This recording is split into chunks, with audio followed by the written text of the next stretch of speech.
Carboneutre. C'est un mot qu'on n'entendait jamais il y a 2 ans et qui est maintenant sur toutes les lèvres. Tout le monde veut être carboneutre, c'est-à-dire réduire et compenser ses émissions de gaz à effet de serre pour qu'au final le total échappé dans l'atmosphère soit égal à zéro. 1565 entreprises dans le monde ont pris cet engagement. Et c'est le cas d'un des secteurs les plus polluants au Canada, les pétrolières.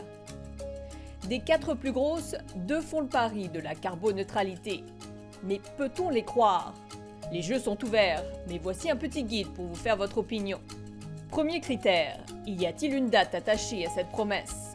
Canadian Natural Resources est la première entreprise à avoir affiché ses ambitions, mais sans se fixer de date.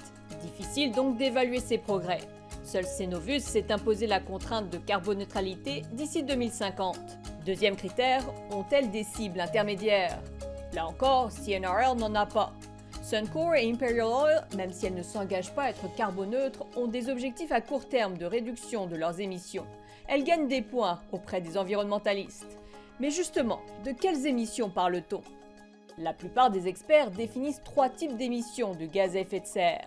Celles que l'entreprise émet pour produire son pétrole, celles créées indirectement par l'utilisation de l'électricité et du chauffage, et celles provenant du transport et de l'utilisation du pétrole, la combustion de l'essence dans votre voiture par exemple.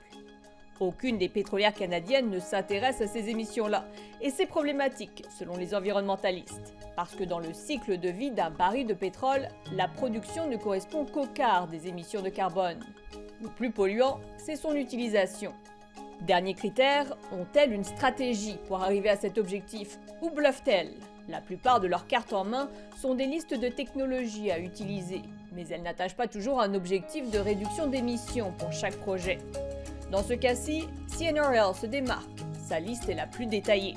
Mais on ne peut pas dire que la transparence et la clarté soient les points forts des entreprises. Pour trouver toutes ces informations, il faut aimer les rapports avec des données déjà vieilles de plus de 6 mois. Les experts vous conseillent aussi de prêter attention à l'utilisation des crédits carbone. Avec tellement d'entreprises promettant d'atteindre la carboneutralité, il y a un moment où il n'y aura plus assez de moyens sur Terre pour compenser les émissions rejetées.